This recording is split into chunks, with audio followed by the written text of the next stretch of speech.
Everybody, welcome back to another very exciting Adobe Live. I am your host, Jesus Ramirez, and with me again today is the amazing Colin Smith. What's up, Colin? How's it going? Good to see you. Kia ora. Hello, everybody. I'm glad to be back again for day 2. That was a New Zealand greeting, by the way. Wait, what did you say? Kia ora. Kia ora. Does that mean hello, or what does it mean? Yeah, that's Maori for hello. All right, well, there you go. I don't know if we have people from New Zealand in the chat. Let us know where you're watching from. I'm in the San Francisco Bay Area. Where are you, Colin? I am in Southern California, somewhere Nice. just a little south of Los Angeles and north of San Diego. It's nice. Like we were saying yesterday, if you want to have dinner at Colin's house, I'll send you his address. You can just show up. No need to make any reservations. Oh, yeah, just bring your own food. Yeah, exactly. We have Wade in the chat. Ferry, how's it going? And by the way, thanks so much for helping out, Wade. We have Susan. Thank you so much. Alessandro is here. Ferry, I already mentioned him. Mercurial, good to see you. Paco in the chat. How's it going, Paco? Howard Pinsky. Hey, Howard. We got our good friend. Hey, what's up, Howard Pinsky. Yeah, I actually, when was it? I remember one time I went down to LA for something. Was it when we did the YouTube thing, and then we ended up having dinner with Howard and his lovely wife Michelle? Yeah, that's right. When we did Yeah. Creator Nice. Day or whatever it was. Yeah, That's right. Anyway, before we get started, I want to take care of a few housekeeping items. I don't know if you can see my screen, but first of all, I would like to talk about Adobe Max. Adobe Max is next week. I actually have my Adobe Max shirt on. I just got it in the mail. It's my speaker shirt. Are you wearing your shirt, Colin, or not? No, my shirt's still under NDA. And your shirt's still under NDA. All right, yeah. So I decided to put it on as soon as it got here. But yeah, Adobe Max is next week. So make sure that you sign up for all these amazing sessions. As you can see here, there's over 350 sessions and labs. You're doing a lab, correct, Colin? I am a 3-day lab, Tuesday, Wednesday, Thursday, compositing for beginners. So it's going to be good. So it's not just going to be walking through. We're also, you get the workbook, so you get the written steps, so you can follow along at your own pace. And actually, that is right here. I'm going to copy this link into the chat, and you should be able to see Colin Smith's. Actually, there it is. Let me actually go to your actual page, that one right there. I'll copy and paste that link in the chat so that you have an opportunity to check out Colin's classes. As we were just saying, he's doing all these awesome sessions, or just labs, right? You're just doing labs this year. Just labs, labs. which, trust me, is a lot. Yeah, definitely. So make sure that you check out Colin's labs. If you're interested in my sessions, I'll post a link to that. I'm just doing the same session twice, so see which one fits your schedule better. But I'm doing automation in Photoshop, where I'm also going to talk about automation and new features of Photoshop. So make sure that you check out these sessions. Awesome. So I'll throw the ball back to you, Colin. What are we working on today? So today we're going to work on a composite, Mm-hmm. like we did yesterday, but this one's going to be completely different. Yesterday we did the cyberpunk. Actually, let me show you what we did. Yeah, let's check it out. And then we'll have a look here, because you never know exactly what's going to come out. Well, I guess I do, but so this is what we ended up with, but I kind of sketched together a rough concept, and then, live we put it together, and this is what we came up with yesterday. Sci-fi cyberpunk from Cyberpunk 2077, which is a video game coming out. Nice. But today we're going to do something completely different. We're going to go more surrealistic, fantasy, set extension kind of thing, matte painting. Cool. Whatever you want to call it. I'm not sure of what category it fits in. Maybe you guys can tell me as we start to work through it. But basically, we're just going to take a landscape and start to put it together and turn it into something that it's not. We're going to start with this, and I'm going to make it more surreal and change it up. I think there's something here for everybody. Nice. So it should be fun. Yeah. By the way, in the chat we have Stuart saying hello from, and I'm gonna mispronounce this. You're gonna have to correct me. Colin is Pukiko in New Zealand. I don't know. Stuart, good to see you, man, from Pukekohe, New Zealand. Pukekohe, is that how you pronounce it? Pukekohe. It was so funny. Yeah. I knew you were going to mess it up. Stuart's probably laughing too. He's part of the cafe crew from the our Live from Lockdown crew. So glad you could join us. Oh, nice. Thanks for joining us, Stuart. You were like, I knew you were going to get it wrong. I knew you were. I could have saved you, but I was like, no, I want to hear this. Claudia from Print My Soul is saying hi, Colin and Jesus. Everyone from the Max meeting is saying hi to both of you guys. So there's an Adobe Max meeting for speakers right now that you and I are missing to do this stream. This is why we got a replay. Yeah, we have to go watch the replay. Make sure we do everything right during Adobe Max. So if we don't show up on time, we got an excuse. People are asking about your workbook for Adobe Max. Yeah, what do they want to know? That was a question. The workbook for Colin's Adobe Max. Okay. So when Adobe Max starts, when you guys register and everything goes live, they're going to give you links to download all that stuff. So if you register for my class, they're going to give you the download link. So you'll get to download the workbook and the lesson files that I'm working on. So you can follow along. Nice. Jan is saying, stop adding new features to Photoshop. I still need to learn those already present. It's weird. I've got funny, you and I have been using Photoshop for a long time, right? Since before there was any features. And and it's kind of funny because like we used to do things and they were really hard. Like you remember if you wanted to blur a layer, you had to select it and, apply a blur filter, whereas now you just move the slider, right? And every time they add these things, I'm like, oh man, they're making it so easy for people. Yeah. And they're like, man, this used to be so hard. But at the same time, it's like, another button on the dashboard of the space shuttle, Yeah. I remember using calculations. Do you still ever use calculations for anything? No, I never used calculations. Yeah. I remember calculations was like the big thing, like way back in the day. Let us know in the chat if you still use calculations. I'm curious to know if anybody still uses it in their workflow. But so we can get started, Colin, if you like. Yeah, speaking of that, actually, before we do what you said there, because we used to do everything in channels, right? And of course the famous book Channel Chops by a good friend, mutual friend, Bert Monroy. Yeah. And it was like literally like before. Did you find out what version was it? Was it 5 or 4? Before there was layer styles, when you wanted to do bevels, you had to do them in channels, and drop shadows you had to do manually, and like all these things, like literally, it was called Channel Chops or channel operations, and you had to use channels. Like I used Photoshop before layers. So what we use layers for, we used to have to do in channels. Right. And so, so we learned all these like amazing, cool tricks that, basically, if you guys are complaining like, oh, what's that button do in the layers panel? Well, what that does is it replaces 10 minutes of doing stuff in the channels. That's all you need to know. Wow. Right. And I don't even remember probably half of them anymore. All right, guys. So I guess we're going to get started on the composite, and welcome to everybody that's here. Thanks for coming, and just let us know where you're from, which I see you're doing. And if you're part of the Live from Lockdown LFL crew, just give us a shout out in the chat. And what is that? Let us know. Oh, so Live from Lockdown is every Thursday, except for today, because I'm here on our YouTube channel for PhotoshopCAFE. At 1 p.m. Pacific time, we do a live stream. And so we come together and, I have a little lesson that I do, and then people ask questions. We do, impromptu questions and answers, and then fix my photo where they upload their photos, and I take their photos and change them, manipulate them or fix them live. And so we've been doing this for 30 weeks, and there's a group of people, hardcore group, probably about 100, 150 people that have not missed a single episode. Wow. It's kind of crazy. So that's what we do. So Marsha's asking if the Adobe Max session will be available online after. I believe they all will be available, if I'm not mistaken. They usually are. Yeah. So what's going to happen for Max is the sessions are going to be played back in real time. And the instructors are going to be there answering questions. There's going to be a chat pod, a live chat pod, and the instructors are going to be able to answer the questions and answers while it's live. While it's replayed later, you'll be able to watch it, but obviously, you're not going to be able to ask your questions at that time. Yeah, that's correct. And we have Chris saying that's a great image, Colin. I love the architecture in Bath, England.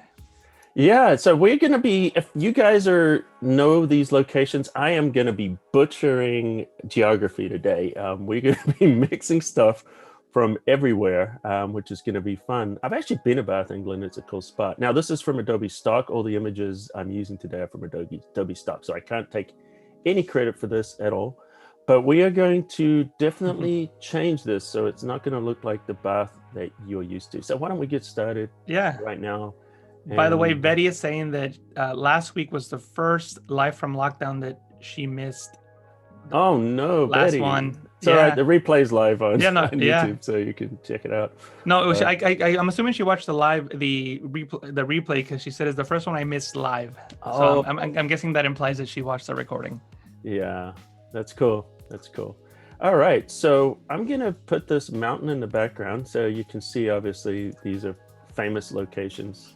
It's almost fun to use famous locations because we're just It's gonna kind of mash like it. yeah, it's kind of like in movies, like the aliens always destroy the famous landmarks. Like if they knew the significance of them, like how come they never fly over like Irvine, California, and take out the mall there? Because it's always like the Statue of Right. Liberty. Right, and then of course you wouldn't know they were where they were from. So they always take out steps at Liberty used to be like, oh, it's New York. Yeah. Or Los Angeles. Actually, I went to Noman School of Visual Effects, and one of the things they said there is, in your career, everyone is going to at least get to destroy Los Angeles once. That's exactly right. By the way, Howard mentioned something really important in the chat, so thank you, Howard, so much for mentioning that. There's actually a new free collection of free assets on Adobe Stock. So if you go into stock.adobe.com/free, stock.adobe.com/free, the link is in the chat, you will get to a gallery on Adobe Stock of free assets. So you can download those assets and check them out. So maybe you can use them for a composite, try them out. Yeah, that's right. I saw that last night. I saw that announcement. That's really exciting. 70,000 assets for free. That's amazing. That's really, really cool. Hey. We have Alex from the Bay Area. Hey, Alex, how's it going? I'm also in the Bay Area. And right now, are you using it looks like you're using the polygonal lasso tool to... Yeah, I'm just using the polygonal lasso tool just to quickly cut this out, and then I'm going to go back in and I'll refine it a little bit later. I got a little funny story about the polygonal lasso tool. The company that I was doing work for will remain unnamed, but it's not Adobe, so we can be sure of that. So I did a Photoshop course for someone many years ago, and I was using the polygonal lasso tool in the video. And then usually I very rarely get any emails or messages from the person saying, hey, you need to change this because you made a mistake. But then I had a review change that they wanted me to do. And the email said, please do not use these Spanish terms. It's pronounced polygon. And I'm like, dude, first of all, I'm not speaking in Spanish. Second of all, it's called polygonal. That's the name of the tool. And then in my mind, I'm like, do these people think I just randomly blurted out a word in Spanish? Oh, that's hilarious. So then the guy then apologized, a lot, but it was a funny email to receive. That's funny. Yeah, I accidentally put the layer mask on the wrong layer. So you can just drag the layer mask into a different layer to do that. So what I'm going to do just to help myself see it, is I'm going to create a helper layer. I'm just going to create a layer here and I probably should have just done it. Yeah, Diana's asking if you could talk a little more about what you're doing on screen, Colin, if you don't mind. Yeah, so basically what I'm doing here is I'm just cutting out, because I want to do what's known as a set extension. At least that's what they call it in the visual effects world. And you'll see this a lot from movies like Blade Runner was actually done in the Bradbury Building downtown LA. And they start off by shooting a scene that and then they cut out parts, and then they can add parts to the building or put a different background. And so this is what we're doing. We're doing a set extension in Bath. And what I did is I'm just used the polygonal lasso tool to just to start, because these straight edges are going to work really well with it. And then the more complicated edges, I'll probably just use the pen tool or something on those. So it just kind of helps me get started. So I did that, and I applied it just once that selection was active. I applied a layer mask, which hides everything. And then I created a color layer underneath. just so I can easily see what I'm working on, just to help me cut it out easier, because I can see that red, because otherwise you're trying to cut it out against the checkerboard. It's not as easy to see what's going on. Yeah. So let's grab the pen tool.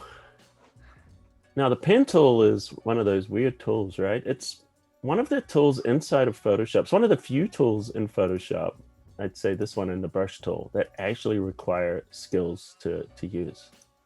When I say that, like, it doesn't take skill to go filter, blur, Gaussian blur, but it takes skill to know how much to use, of course, in practice. Right. But the pen tool, the more you use it, the better you get at it. Actually, you know what? I'm not even going to keep this building. I'm going to ditch this building altogether. So I would say, if you guys have not used the pen tool, or you're not used to the pen tool, it's one of those things that's worth practicing. Like, literally just go in there and start practicing with the pen tool. And let me just show you how it works, because this is something that people always ask. So the way the pen tool works is you add a point. Actually, let me just delete this entire thing. I'll start again with a new pen. Let me just get rid of those. There we go. So I'll give you just a quick tutorial on the pen tool. I think this is worth it. Okay, so with the pen tool, if you just click, you just add these points, almost like the polygon lasso tool, and then you hit the little circle, will complete that, and it'll fill it. It's a vector, so it's completely scalable. But here's the thing: if you click and drag, you create these handles, and you're setting the initial direction. So that means if I go down here and I pull down, it's going to create an N shape. Because if you look at that first one, I was setting the initial direction, which is that way. And then I pulled it down this way, and you can see what happens. Now, if I go the other way, we can create an S. See that? And so I would practice this if you guys are not used to it. And by the way, if you hit the space bar while you're creating a point, you can move that point while you're creating it. And it's just a good exercise. Now, if you want to create like a sharp edge, hold down the Alt or the Option key, drag that point down, and now you're changing the direction of that initial curve. So instead of going up, it's going down, and you can see that Alt Option, and then you can create these shapes. So I would definitely, if you're not used to the pen tool, just practice. Or what I used to do is literally, I would just find photographs, even, like this, and just start practicing tracing the outlines of photographs, because a pen tool is one of those skills that will serve you well, for your entire Photoshop career. So we have a question in the chat, Colin, and I have a follow-up question. So the question in the chat is, what's the difference between the pen tool and the curvature pen tool? Are the accuracy impacts in using one versus the other? And my question to you, Colin, is, I saw that you went into the pen tool, and I was going to ask you, why are you not using the curvature pen tool? So. Okay, the answer to that is really, really simple. The curvature pen tool came along to make things easier to use. Right. And it made it probably a lot easier for new users. But because I've been using this pen tool for 20 years, it's I'm used to it. Yeah. So if you've been using the pen tool before, you're probably fine like this. So the curvature pen tool tries to anticipate where you're going. And it just kind of helps you, but I'm used to pushing and pulling these points, and I'm doing a terrible job here right now. Usually what I do is I just go, let me show you. I just go pretty rough. Right. Like I'm doing here, and then I zoom in, and then I go and I refine it. And there's a lot of other tools, but a lot of the time I just use the plus tool, and then I can use keyboard shortcuts to do different things. Right. And this just enables me to just kind of set this up, but make sure you don't push the whole thing. So sometimes you click away, and then you want to click on your path. Actually, let me use this tool here. Oh, get on there. So we got the path selection and direct selection. So if I go with the direct selection, I can go there and I can see these points. See how some of them are hollow like that? Let me go away. And then some of them are filled. So if you get one that's filled, then that's the one you're moving. Right. And then if it's hollow, it's not being selected. So this is just kind of how I like to work, like that. And then I can just go in here and then just move these. And this is almost like, in a way, it's almost like 3D modeling.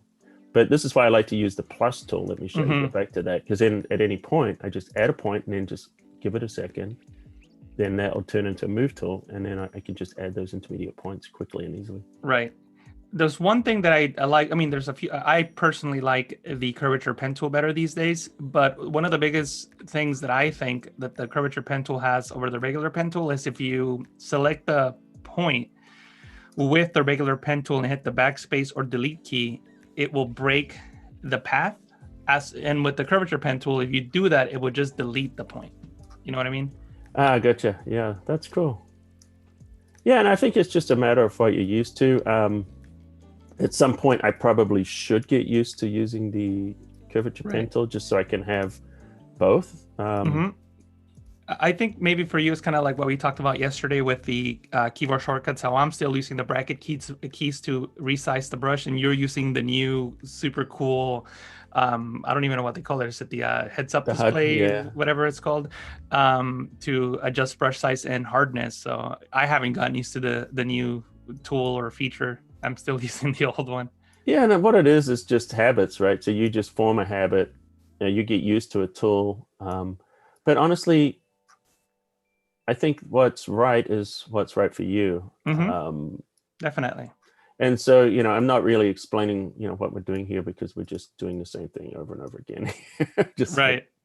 For you guys, I was just adding points and then I'm just dragging them. But yeah, no, I mean, if you're more efficient with an older tool, then that's fine. But I would always learn the new tool just because maybe it might be better than what you were doing before. So I have a question for you. Why are you using the pen tool now and not a layer mask?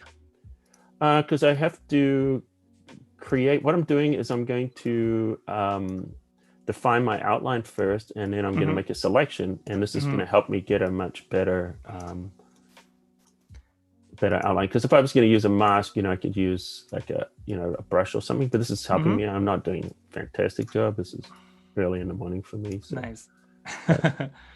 But also, I'm doing the kind of what would you call it? Quantitative easing. I don't know. It's probably not the word. But what I'm doing is I'm just deciding, okay, how accurate do I need to get? Because I'm like way granular in here, and no one's probably going to even see that. So spend the time making things perfect that people are going to notice, and things that are not necessarily going to be noticed, don't spend so much time on those areas. Like here, by the time I zoom out, you're not going to see every little bit of that statue. So when I'm doing like print design and doing posters and billboards and things like that, which I've done plenty of, that's the time to go in there. I actually, when I first started, most of my work was magazine work, and so I worked in magazines, and I did a lot of print work, and so people would be looking at it close up. So that accuracy was like super important. But these days, now that we're working in a lot of online, when you're doing stuff for social media or you're sharing it online and it's only going to be digital, you don't have to get so detailed and close. So what I'm going to do now is I'm going to turn this path into a selection by just clicking on the path here. And we go to the layers, and then with that layers panel, all I need to do is just fill that area with black. And that was the Alt backspace, and that's essentially how I can do it. I could go in here, and obviously I need to go in and make that better, and we will. So we'll find out, because once I start doing this set extension, some of these areas are going to be covered.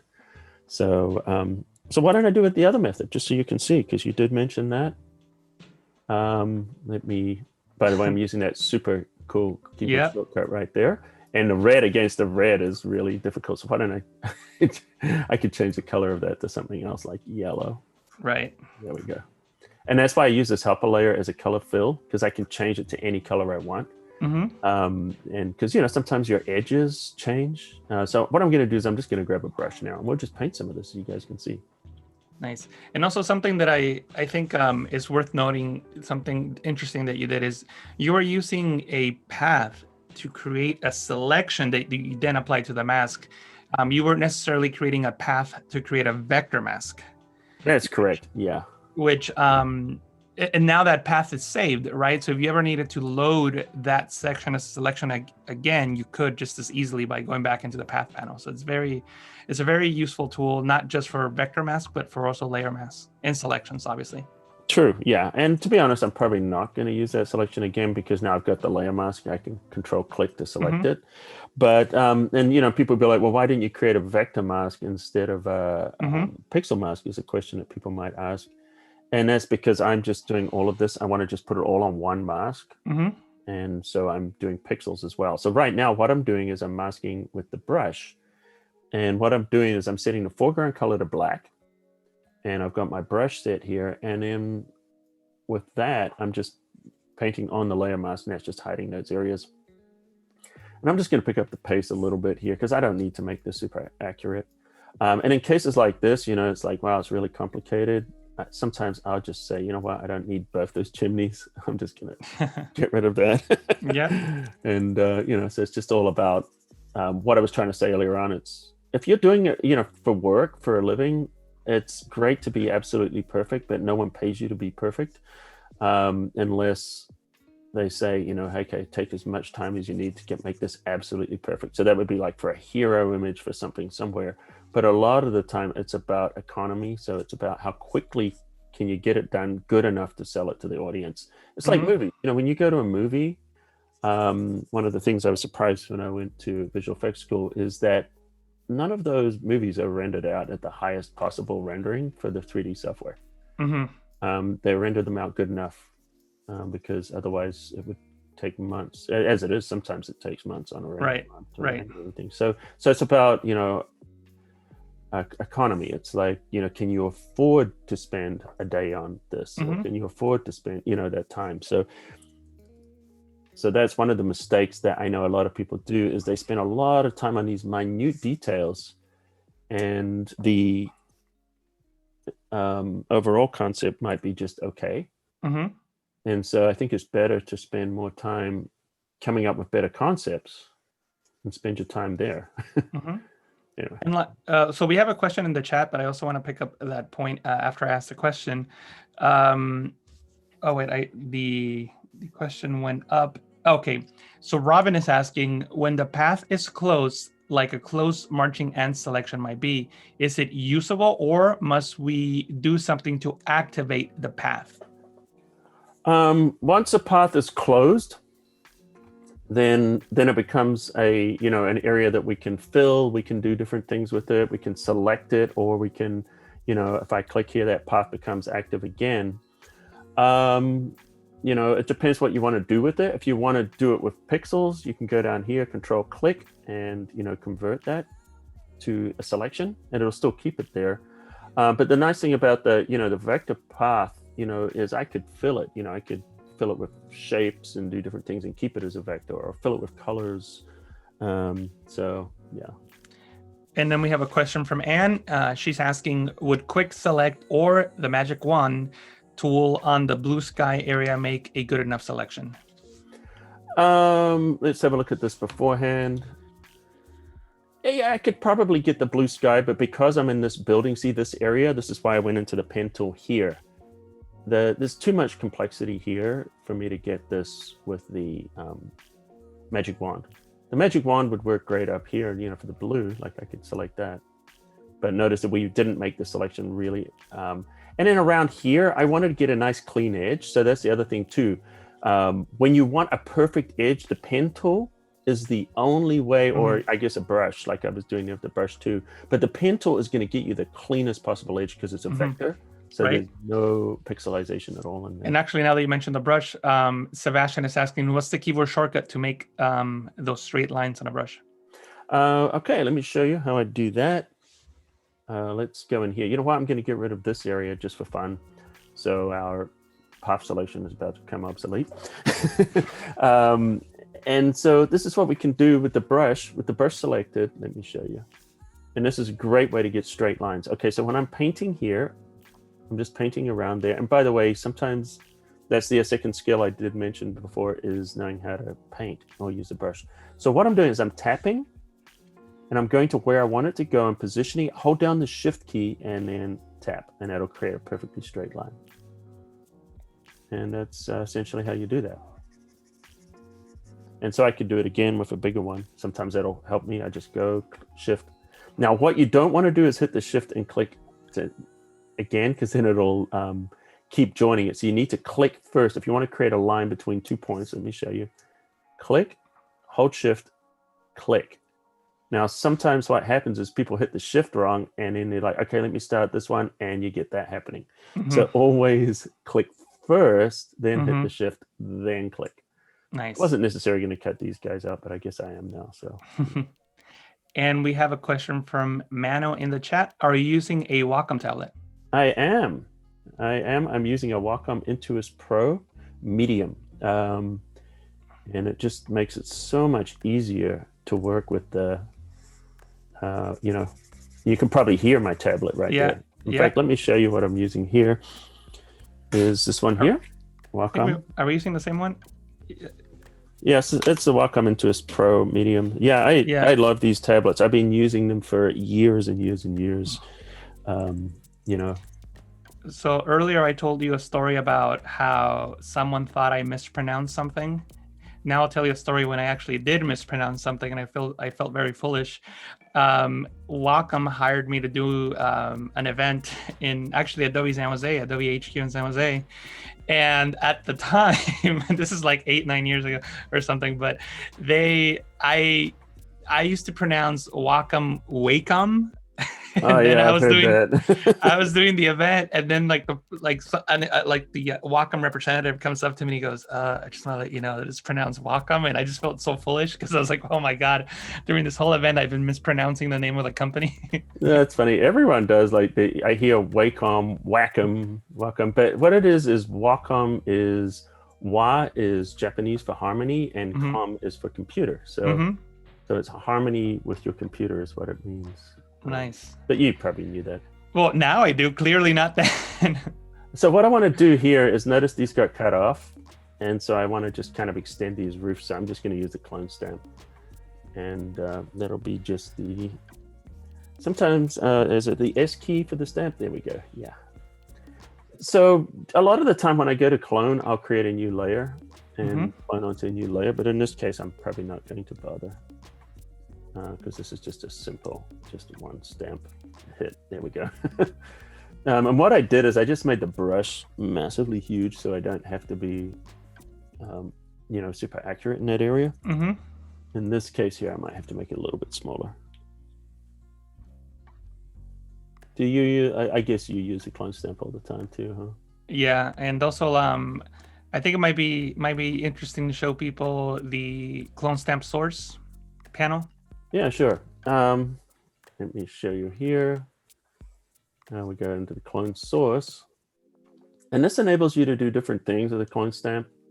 So that's pretty ugly, but that's fine. I can smudge that around later. So this enables you to do things like scaling and angling. So when you're creating, maybe we'll do it in some of the project at some point here. That's the mask. And if you change the angle, then that means, let me show you, see what that does. So if I'm cloning, and sometimes you don't want to clone something perfectly straight, you can see in the overlay what's happening here. You can change that angle. So when you're going around a circle, like maybe you were doing a watch and you wanted to, do one of the little bits on the watch and replace it with a different one. Maybe you're cloning out the hands on a watch or something, that would work. And then the other one that's super useful is the scaling, the flipping as well. Yeah. And we'll probably do this some point today. We'll probably do some flipping. And then also the size. So you can change the size here. And that's useful when you're working in perspective. So like things are getting smaller, or you're working on an angle. Like here, there's not a lot of perspective going on, so it doesn't really matter. But if there was a bunch of perspective, we could fix that just by changing that. So yeah, thanks for bringing that up. It's definitely a useful tool. Yep. And I'm curious if you guys there in the chat, let me know if you use that very much. All right, so what I'm going to do now is we're going to start to just kind of put things together. This obviously is not perfect, and it doesn't matter. I'm not trying to get it perfect. That's not the goal right now. So I can ditch this helper layer. I'm done with it. And now I'm going to put the mountains behind it. And essentially, and by the way, this overlay, if you want to get rid of the overlay, just go to the paths panel and just see the overlay there. There's a question from Robin in the chat. Click Colin. away. There we go. Yeah. Is there a way that you can make the clone source to make a clone source squared versus round. A clone source square versus round. I guess you could use a square brush. Yeah, that's what I was gonna say. Yeah, that's probably what I would do. I'm gonna put this up a little bit higher, and we're gonna start. But I think you guys can start to see where we're gonna go with this. Yeah. And so this is the nice thing. By working this way and putting it underneath, I can reposition this, which we will. And you notice I'm scaling it up. It doesn't matter because this is going to be a background element, and I'm going to soften it later and fade it. So you're not going to be seeing a lot of definition. So it doesn't matter too much. So what we're going to do now is I'm going to bring in another part, and this is where it's going to start to get a little bit more fun. In fact, this is going to start to come together really quickly. Let's do that now. Yeah, and really quick to just add on to what I think, Robin was asking. Robin, if you don't have a square brush, all you need to do is just open up a new document, make a black square up against the background, then go into Edit, Define Brush, Preset, and that'll just become your new square brush, and you can use that to clone with a square brush. All right, so we just grabbed a waterfall from... Nice. No, I'm going to butcher the names. Skogafoss. I don't know. See, and you were making fun of me and my mispronunciation of what was the name in New Zealand that I couldn't pronounce? Pukekohe. Pukekohe. There you go. Got it. Just like a native now. Yeah, you got it, man. All right, so this here is a waterfall from somewhere, probably Iceland. It sounded like an Icelandic name, or somewhere, Sweden or Norway. If someone probably knows, let me know if you know where this is from. Because someone's going to be like, oh, yeah, dude, I go there all the time. I go there for vacation every summer. All right, so what I'm doing here is I'm just lining this up because I'm like, okay, this is where I'm going to make this fit. Rosie's saying thank you for showing her that the clone stamp tool, you could rotate the angles on the rotate stamp tool. Awesome. She's saying thank you. I'm glad that was useful. Robin saying thanks for the brush creation idea. That she'll do that. Claudia from Print My Soul is back, so that I'm assuming that the Adobe Max speaker session is completed. Oh, so it was only 30 minutes. Yay. Yeah, that's what you and I have to go watch after we're done doing this. I know, and I'm not saying, and I'm just, it's kind of sad that we don't get to hang out with everybody, but that's all right. That's dude, you get to hang out with me. Well, of course. I mean, virtually. What I meant is, this year for Adobe Max. Oh, right. Yeah, even more of a loss for you than we don't get to see each other in person, Colin. Yeah. So that's one of the things. Like, it's great that Max is going to be available to everybody. I'm really happy about that. But it's kind of the in-person event is kind of like a highlight of my year. Okay, so I don't even want to try to pronounce how the name of that place in South Iceland is called, but Laura posted the name of the place. Oh, let me see. Skogafoss? I don't know how to pronounce it. Yeah. Skogafoss. I mean, it doesn't matter how well I say it, I'm going to say it wrong. Yeah. But see, what we're doing here is we're starting to build this together now. Yeah. Well, the thing is I don't know how to make that sound with the O in the accent mark. But anyway. Probably or something. I don't know. Yeah. And I'm sorry, you were saying that you're starting to build what now? Okay, so what I'm doing now is I'm starting to build in the waterfall. Mm-hmm. And so I'm just working with layer masks now and a brush. Mm-hmm. So you can see here, I'm just painting. So for those of you who are not familiar with the layer masks, let me explain this just quickly because it's really important to everything I'm going to be doing today. Mm-hmm. So I'll throw a solid color adjustment layer just so you can see how it works.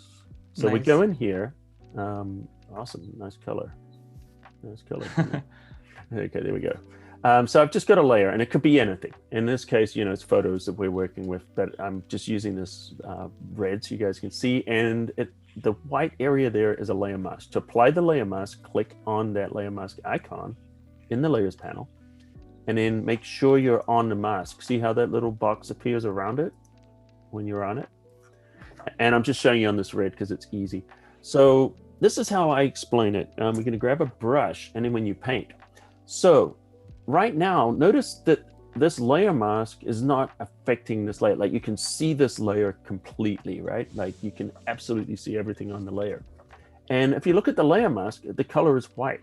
Mm-hmm. So when you turn on the lights, you can see everything. This is how I'll make it easy for you guys to remember. When you turn off the lights, you can't see it because it's dark.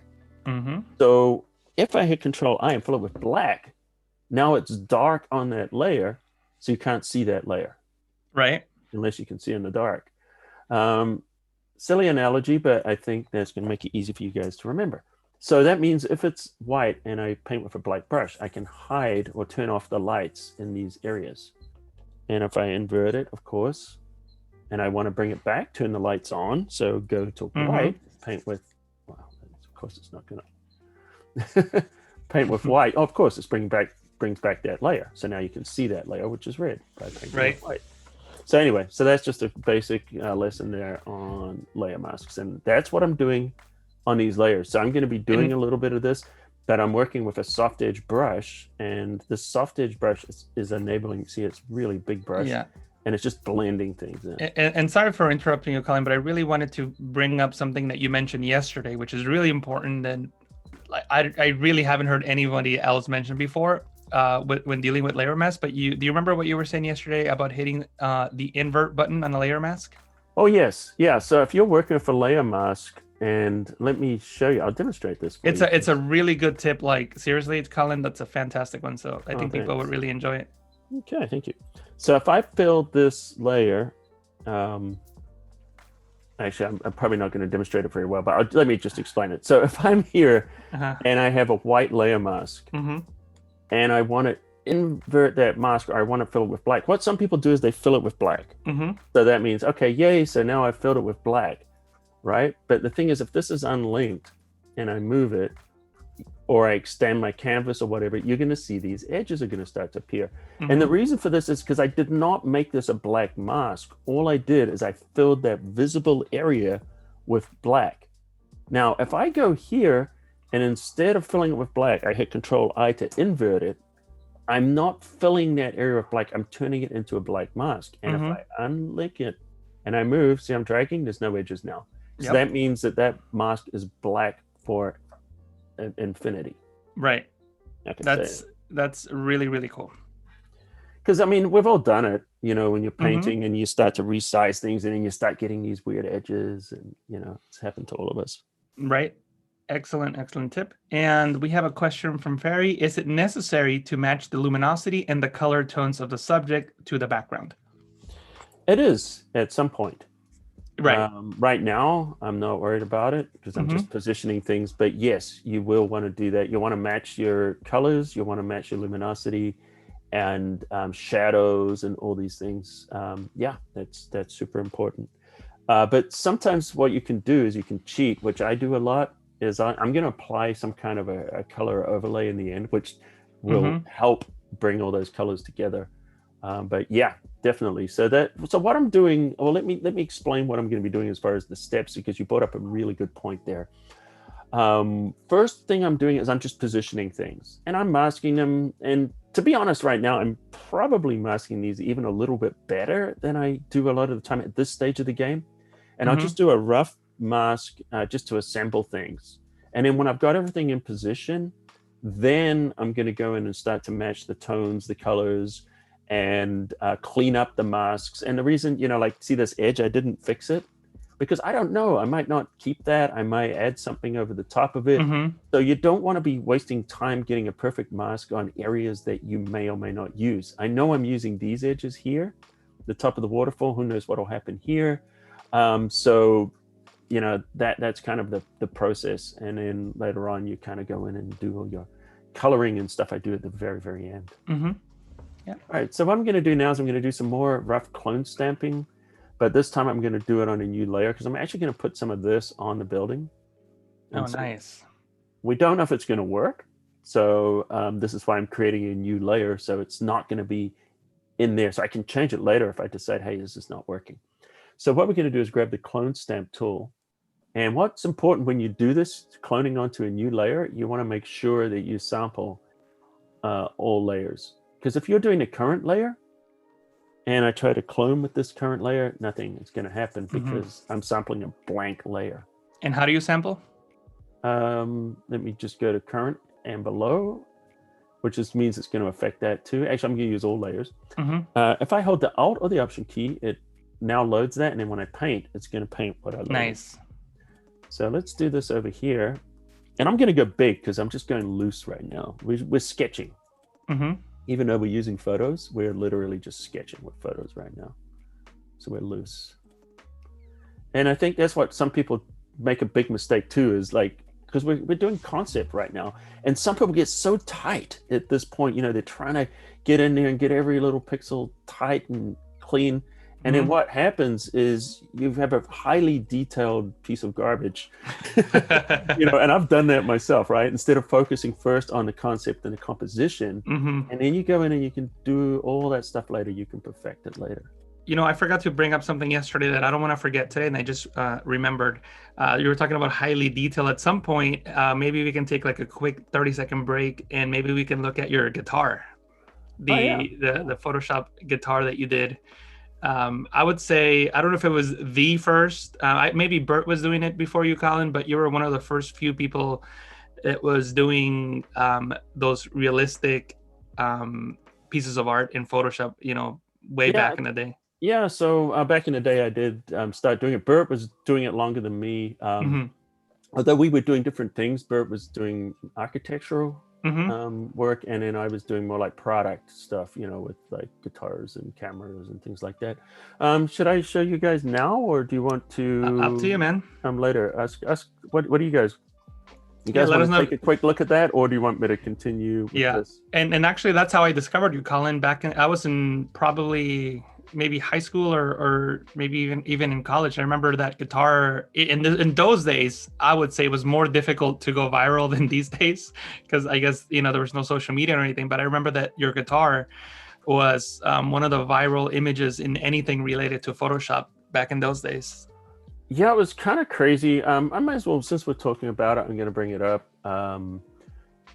It was a crazy time. So yeah, the weird thing is, when I did that, is I was reading somewhere, because there was no social media at that time, and there was a certain amount of stuff online, and I read an article or something somewhere that they used Photoshop in Star Wars, and I was like, oh, so they did everything in Photoshop. And of course I didn't realize that they had they built model. I knew some things were models and stuff like that, and I didn't realize they were just using Photoshop for like coloring and stuff. So I thought, oh, so they created everything in Photoshop. Okay, I need to do that. So I started learning how to make photorealistic stuff in Photoshop, because I thought that was what everybody did.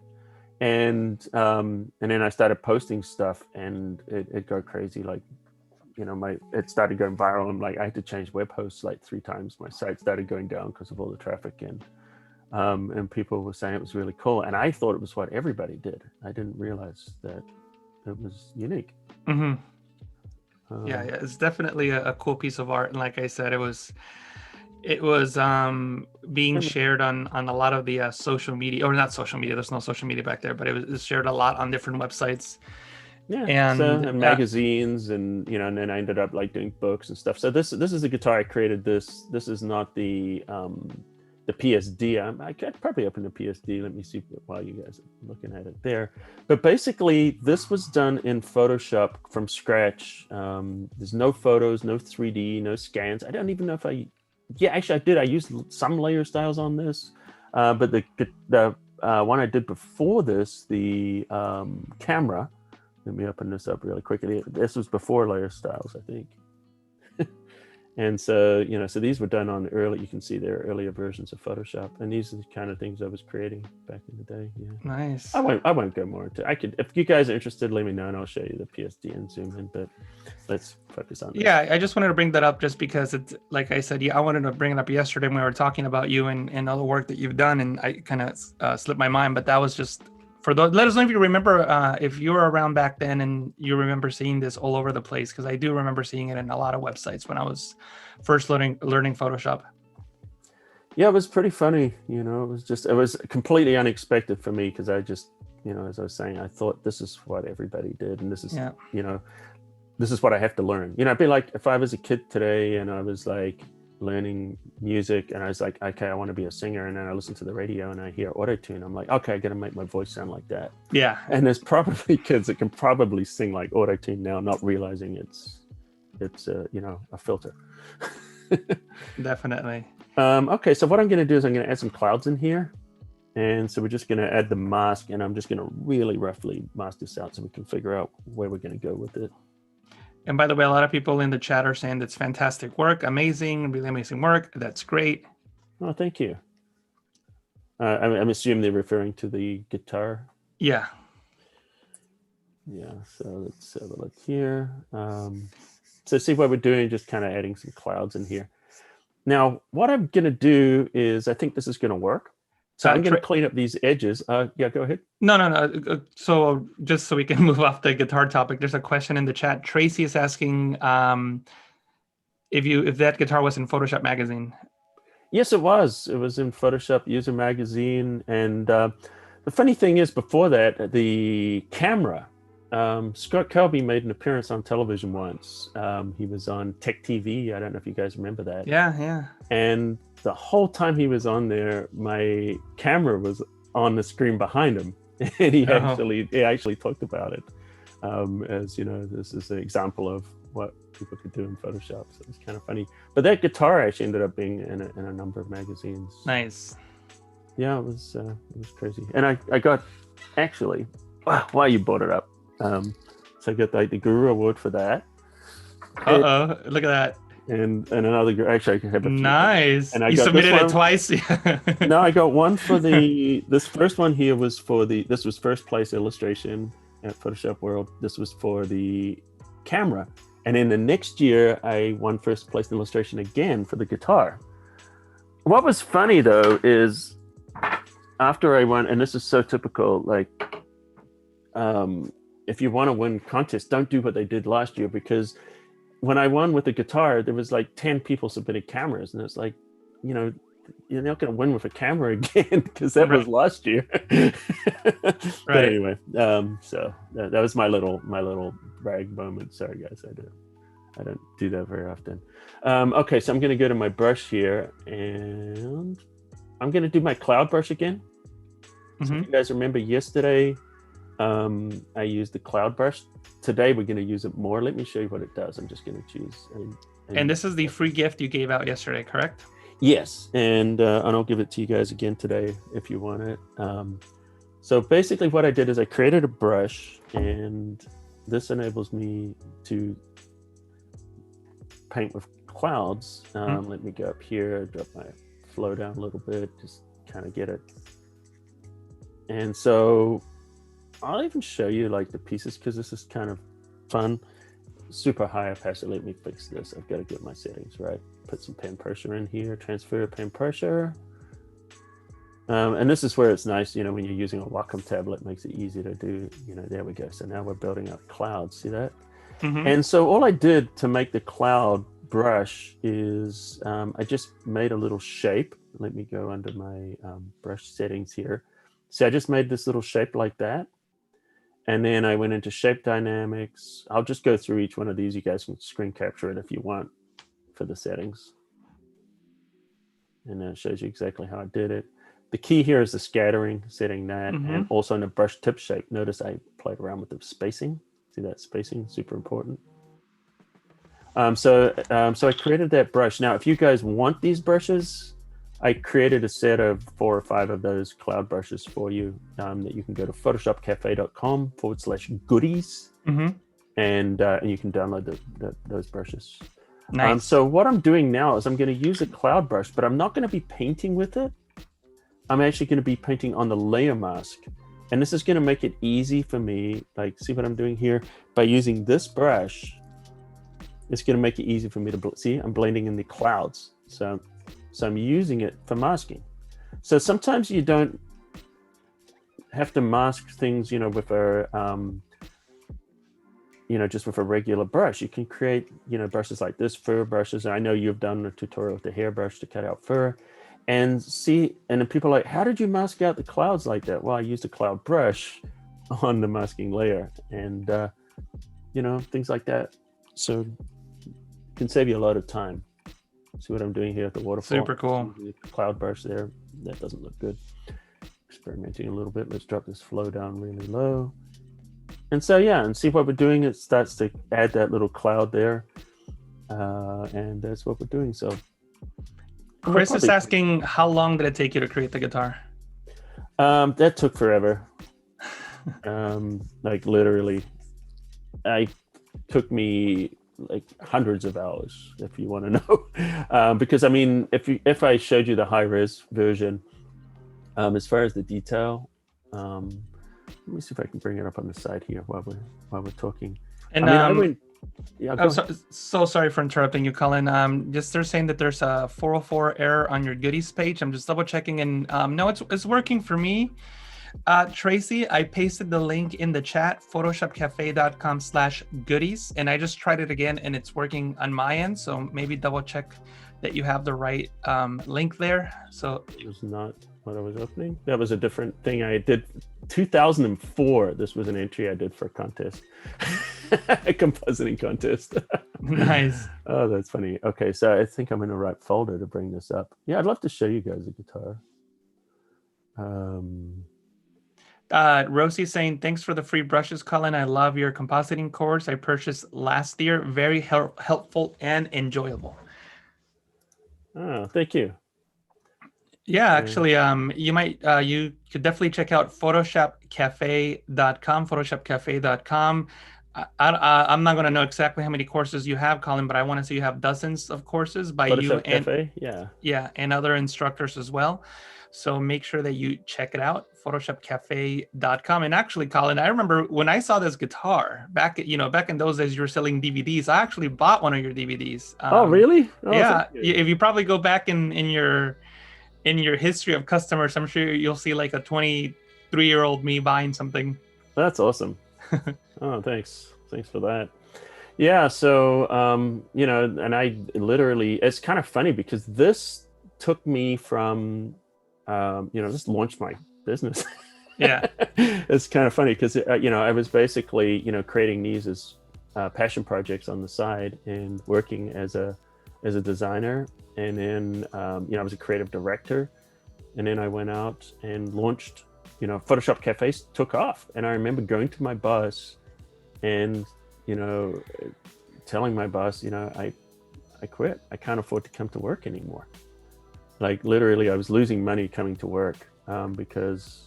Oh, wow. So many layers. My own business was going. Yeah, there's like hundreds of layers in here, possibly even thousands. I merged a lot of layers together, but this is just to kind of give you guys a feel of what I'm doing here. How were you at naming layers back in those days? I'd never named the layers, but I named the sets. Well, actually, I named the key layers, as you can see. Look, see that? Yeah. So some things like this, like nuts, I didn't name all of those because they were these are repetitive. Like these are the nuts here. And so each one of these, it just says that, like, there we go. See that?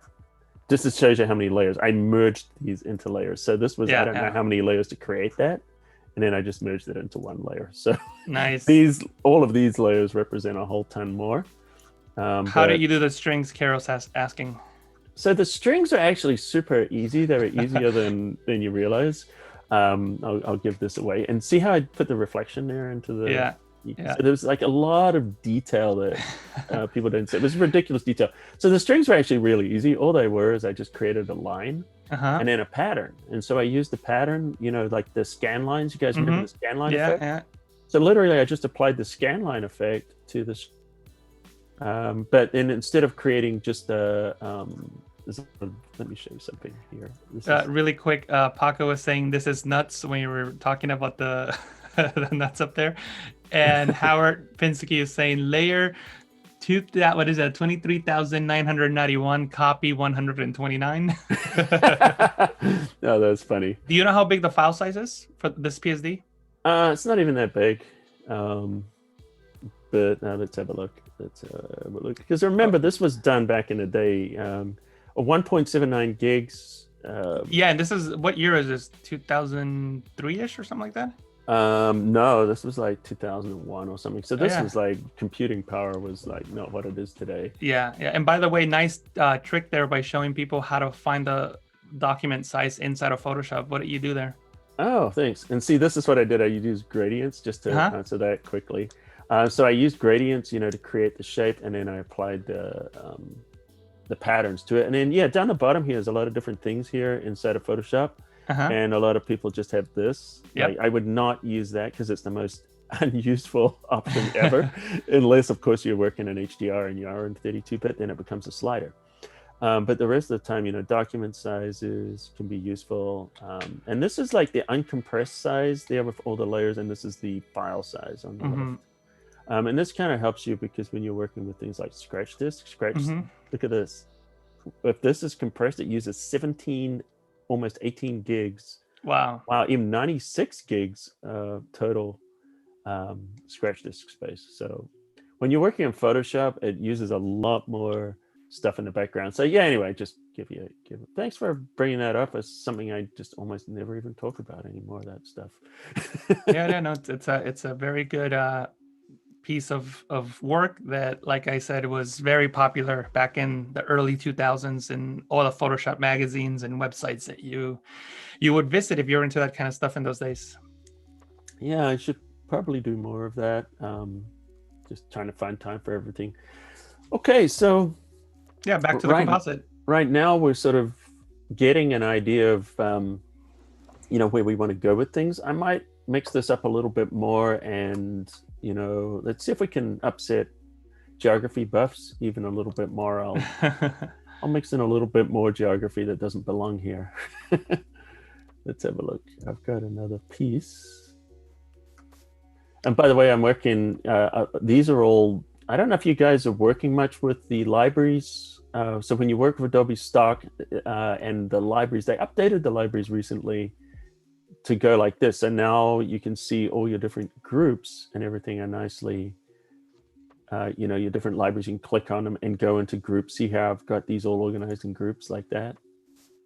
And it just makes it easier to organize all the images. These are all Adobe Stock assets. So some of these are my photos and some of them are Adobe Stock, but almost like once I start working, I pretty much don't, once I license an image, I keep it inside my library. Because you never know when you need to use it again, so. Sorry for interrupting again, Colin. There's a question in the chat regarding another 404 error, and I just want to ask the people that are getting the 404 errors, are you referring to the actual goodies link or the landing page where you go to get the goodies? Because I'm checking the landing page and it seems to be working for me. Or are you referring to once you have signed up for Colin's email, is that where you're getting the 404 error? And that way you're aware of it, Colin, and then they could. So Tracy's saying, yes, click on the link to sign up and it returns a 404 error. Click this line, sign up for bonuses. Yeah, can you show? And then there's bonuses there, and then you just put your email address and click, and that's not working? That's what it seems like. That's what I'm getting from the comments. It says, yes, click on the link to sign up and it returns a 404. Okay, so I'm going to do this. That's weird. Can you show them the URL just to make sure that we're all looking at the right URL? Yeah. Photoshop.com/goodies and show them how it's spelled just to be sure. Oops, I just deleted something. PhotoshopCAFE.com, not Photoshop.com. Oh, sorry, PhotoshopCAFE. So PhotoshopCAFE.com/goodies, like that, like all lowercase. Are people doing that? Oh, and HTTPS. Are people doing that? I'm not really sure, but if you guys can get to this page, you should be able to sign up for Colin's email list, and then you can get the goodies link, if I'm not mistaken. Is that correct, Colin? Yeah, and if you go in here and you click the sign up, and for some reason it doesn't work, is that where they're getting the 404, or are they getting the 404 on this page here? Yeah, that's what I'm not sure, but some people are saying that it's working for them, so I'm not really sure why some people are getting 404 notices. If you can't do that, then just go to PhotoshopCAFE.com and just go to any tutorial, and then once you're inside a tutorial, you'll see a sign up here, and just sign up in there, and do that, and I'll make sure that the brushes go to that to whoever Okay. signs up on there. I'll go in and literally I'll Yeah. find whoever signs up Okay. today, and I'll send them all the brushes and make sure you get them. Sounds good. Yeah, and then they can definitely contact you if they're having any issues. Correct, Colin? Yeah, absolutely. Let me know. So the people saying 404 on sign up. If you can, and it's also some people are saying that it's working for them. So clearly strange. there's some sort of glitch. Yeah. So if you're having any issues, why don't you message Colin after the stream, and I'm sure he can get it all sorted out. Yeah, and the other thing, just make sure you're not putting a space. Like sometimes you put a space before it or after it, and that can make things break too. Yeah. Some people are saying it's working for them. Other people are saying it's not working for them. Strange. That's strange. So those of you who are working and not working, can you say what platform you're on, Windows or PC? Or maybe it's something like that, or what browser you're on. Just say Windows, Chrome, or whatever, and then we can figure that out. Because I want to make sure you guys get them. I'm sorry that there was a difficulty with that. Cool. Okay, so let's just go back to the here. composite. So let's continue, and I've got some things that I may or may not put in here, but right now let's work a little bit more on some of our realism. So this is what we've done here. You can see what we've done is we've kind of changed the scene. We're still sort of in Bath, but it's different things now. And so we've got the mountains here in the background. And notice that these are not looking like they're in the background. So we can add a little atmospheric perspective, maybe some blur. We can do some different things to make these match. So we're going to start to separate it a little bit now. So let's do that. So I'm going to create a layer above it. And we're just going to create I'm just going to create a blank layer for now. And we'll just manually do this. So as I was thinking, like maybe I might apply a gradient adjustment. There's different ways we can do it, but in this case, we're just going to do this for now. And I want to reposition this. I'm not happy with the mountain just kind of coming out in the middle. It looks weird. So we're going to start to pull this off a little bit to the side. See how that's creating a more interesting composition? Yeah. Maybe we could go the other way. How's that look? Ooh. That looks even better, I think I like that better. Yeah. Yeah. So see what we're doing right now. We're just thinking about balance.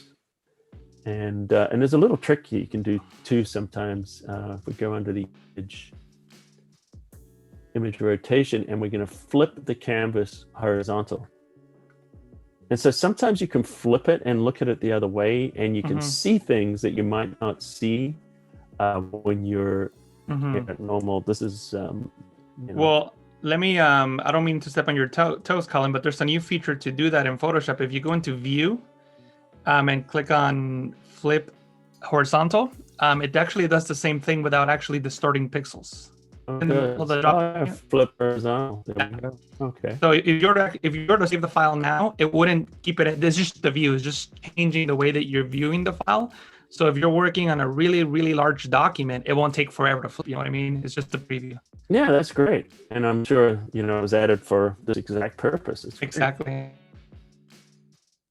All right. So yeah, I think I like the composition where everything is, and we're going to kind of put a little atmosphere in here. I already created that. You're like, why don't we use this brush? We're going to use this cloud brush that I created.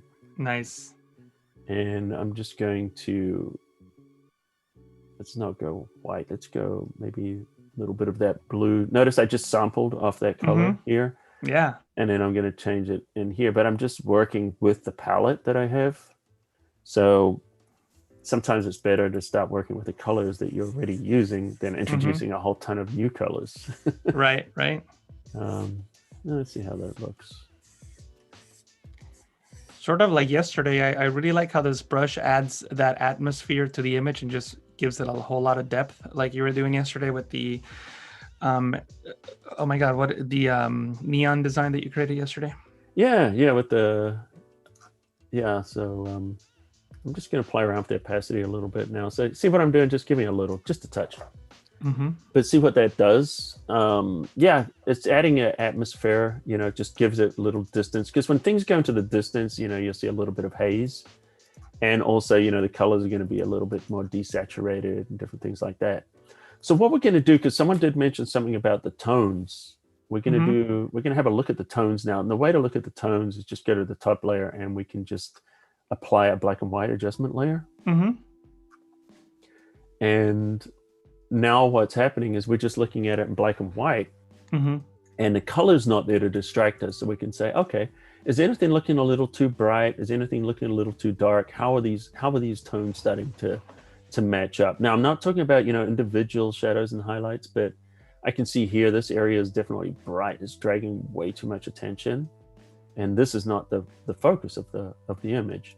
And when you got the colors on, you don't notice it so much. So I'm thinking, okay, this is too bright. We definitely need to bring that down a little bit. Mm-hmm. So there's different ways we could do it. We can dodge and burn, which we will do at some point. But right now, I'm going to apply a curves adjustment layer. And all we're going to do is target that area. Let me go over here, grab this little finger tool, and then drag down. And what it's doing is it's darkening that area. Sure, it's darkening the whole photo as well, but it doesn't matter. So we just wanted to target that area. Okay, great. That's going to work good. And I'm going to drag this down so it's just above that layer that we're working on, so we don't have to worry about everything else. And I'm also going to hit the Alt and the Option. No, actually, I'm not even going to clip it. You know what I'm going to do? I'm going to invert this, Control I, and we're going to call this one Light Fix. See how I will name the key layers? I don't name every layer, but I do name layers that I might come back to. Right, the important ones. So now I'm just going to paint with white. Let's go back to our regular brush. Mm-hmm. And really quick, while you're finding the brush, Colin, I'm going to answer a question on the chat. Patricia's asking about the camera raw, how it looks different in your videos, either your or mine, Colin. I'm not sure who she's referring to, but the point is that it looks different on her computer than in our videos. Oh yeah. Patricia, you're either using an older version of Photoshop and watching the new videos, or you have the newest version of Photoshop 2020 and you're watching old videos. In June of this year, June 2020, Adobe changed the layout for the camera raw in Photoshop. So if you're watching videos that were made before then and using a new version of Photoshop, then it's going to look different. Awesome. Okay, let me tell you what I'm doing here. I want to darken this area, and I've started darkening it down a little bit. See there? But I don't want to darken the statue. So what I did is, I'll just do it again, is I grabbed the object selection tool. And the object selection tool is really good for just quickly isolating things. Mm-hmm. Like make sure I'm on the layer I want to work on, and then I'm just going to go around the statue. And so I'll use this a lot. Like people do selections for cutting out, but you don't just use them for cutting out. You can also use them for isolating things, for when you're applying adjustments, because I can hit Command-Shift-I, and now I can brush this in and see how I can paint behind it without painting that statue. Nice. So it's like Control-D to deselect. And so a lot of the time I'll use that object selection and see how it looks better now. Like before, this area was just too bright and it was really pulling the attention away, and now it's there. And then when you go to the black and white layer, it makes it easy to see that. So we're just kind of cleaning that up a little bit tone-wise. Now so Ferry has a comment and a question. First of all, the comment, Ferry saying, love the goodies. It helped me a bit, especially with the blending modes that I rarely use. So I'm guessing he's talking about the blending modes ebook that you have in there, Colin. Oh, good.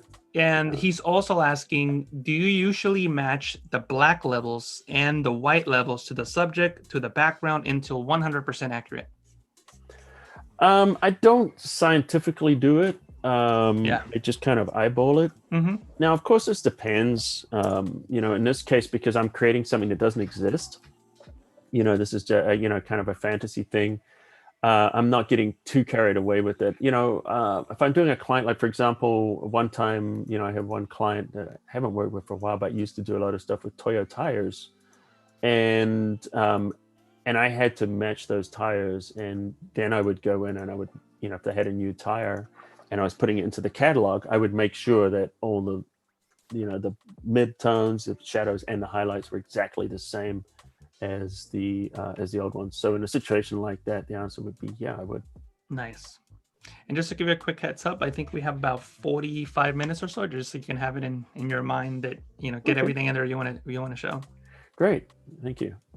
Yeah, I'm just looking at this. I was thinking, hey, maybe I should go in and clean this up a little bit. We're kind of getting to that point where it's time to sort of start cleaning up the image. Yeah.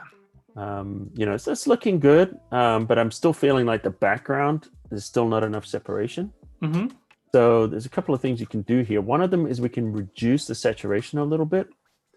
What I'm going to do is I'm going to right-click, convert this to a smart object. And the reason I'm doing this is I want to apply some adjustments on here. And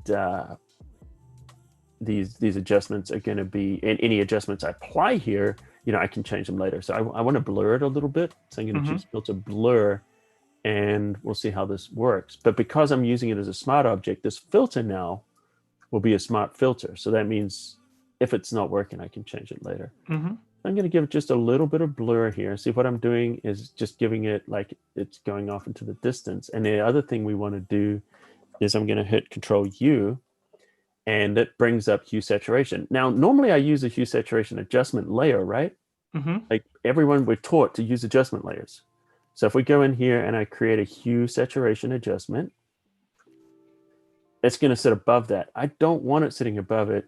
I want everything on this layer. So Control U, I'm applying this directly, and I'm going to reduce the saturation and click OK. And notice it's still, because it's a smart object, I can go in here. So this is why I like the filter. And that would just be, by the way, that's just the same as just going filter, edit.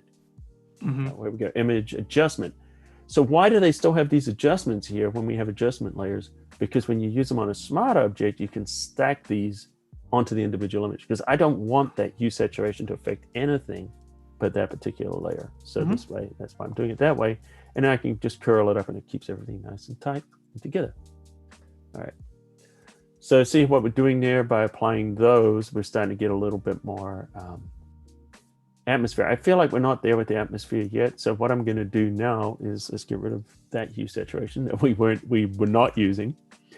And why don't we apply something like a gradient? So now I'm doing a gradient fill, and I just want to just kind of get this in here somewhere. So we're going to create a little bit of atmosphere with this instead. Nice. So let's go and choose a color. And we're going to have a little less color, and see how it's just kind of gray. And I'm going to drop the opacity down a little bit. So Chris has a question, Colin. The question is, should we make all images or layers smart objects? Not necessarily. You could, I would say as a rule, you should do a lot of them, but I wouldn't do every single layer, because sometimes you want to paint on a layer or do some things that require, so if you're under here and then you're going under the filters and you're using, a lot of these filters are going to work on smart objects, but when you go under things like any of the distorts, these are not going to work. A lot of these are not going to work on a smart object, just so you know, or anything to do when you're working with things pixel level. So a lot of these will work and a lot of them won't. But if you had a choice of making no layer a smart object or every layer a smart object, I would make every layer a smart object. And shout outs to Kathleen, who's in the chat. Hey, Kathleen, she's streaming every morning. I think she'll be right after us talking about Adobe Max, getting ready for Adobe Max. So make sure that you stay tuned after Colin to check out Kathleen. Nice. That will be super useful. So she'll answer all those questions that we couldn't answer about Adobe Max. So what I'm doing here is I'm just going to sharpen. So I'm going to use a high pass sharpen. So we're using filter sharpen, filter other, and we're going to use high pass. And because I want to get these buildings a little bit sharper. And see what we're doing here is this applies the sharpening. See that? And it does, kind of similar to what you would do with the sharpening filter, but by using the high pass sharpen, you can see what we're doing. We can dial in exactly what we want. And the nice thing about that is because we're working with the layer masks, we can just apply that sharpening where we want it. See, it's subtle. And sometimes you don't see it until you go to 100%. So let me hit 100% opacity. And if we look at that, there's before and there's after. See that? And So- Robin has a question, Colin. Before we try to composite multiple images, should we convert all of them to the same image size? No. I agree. No. What you want to do is you want to start with your background plate, Mhm. or your main image, which in this case was bath, and then you want the other images to conform to it. If you have a really important image, like say maybe you're doing a movie poster, and then you've got the star or the hero, well, you don't want to scale that person up. So you so you take your most important subject, and then other things can scale down around it. So yeah, you don't, so when you drag them in and out, you might not need to resize them as much. So you wouldn't want to resize them twice. Yeah, so I think Robin is asking now, sometimes, so this I think you'll know what she's asking. Sometimes when I try to move one image onto another, I get a statement that the images don't match. Oh, okay. So that could be things like color spaces or different. That's what I'm thinking. Okay, so I'm just softening the edges here, by the way, so this blends in a little bit better. Yeah, so this would be under here, under image. There's two options. One, you've got the image mode. Make sure you're in RGB 8-bit, or if you're working in, if one's CMYK and one's RGB, make sure they match. And if you're not going to a commercial printing press, like an offset printing press, make sure they're in RGB. You don't need a CMYK for your desktop printer or anything else unless you're sending it off to a service bureau. And then so you're going to be in the RGB, and then generally, you're going to be 8 or 16-bit. Most of the time, you're going to be compositing in 8-bit. You might be in 16-bit when you're adjusting and preparing images.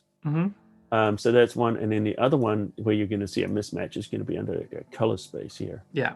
So under the color settings here, this is where you set your overall settings. And in this case, this is set to the lowest common denominator, which is sRGB. But a lot of the time you'll be working in Adobe RGB, or you might even be working in a P3 space if you're on Mac, or ProPhoto. But there's not a lot of monitors that support ProPhoto as far as like seeing all the colors. So Adobe RGB is kind of standard in the industry, even though it's back in 1998. But I'm an sRGB because it's more compatibility. But none of that makes sense. All you need to know is this. When you go in and the things are not working, you just want to go in here and just convert to profile, and then just change this to whatever the images you're working on. And so sometimes if you, just like right now, lowest common denominator is sRGB. And if you do that, then the colors are going to match. If you bring in different color profiles, the colors can change radically. Yeah. I'm sure you guys have probably seen that. Yeah. So Robin, it was not a matter of image size or resolution. It was a matter of the color space that you're working with. As Colin was saying, you probably are bringing. Robin is saying, I'm basically replying her question without reading it, but basically, color space is the issue, and I agree with Colin. All right, so why don't we add some little bit of misty kind of stuff at the top of the waterfall here. So I'm gonna see if it works with my cloud brush.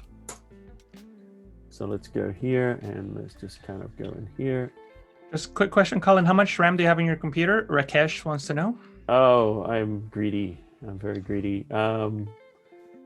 My system prefs here, and by the way, you don't have to have the specs I have here. I just bought the new Mac Pro last year, about a year ago. So this is loaded. Actually, I'm not going to go there because it's going to give you my serial number. But I've got, I think, 144 gigs of RAM. Ooh. Which is, it's more than I need. Well, not really. I also work on a lot of big images, and I do like big panos, big aerial panos, sometimes where I'll stitch together like over 100 images. So I do need it, for stuff like that. Another question in the chat that from Leanne, or Lynn, I'm sorry. When making composites, I sometimes end up with a separate .psb file, separate from my original photo file. Never sure how I should treat the .psb file. A PSB file is a Photoshop big. So Photoshop only supports, I forget the numbers, I used to know them. Maybe you know them.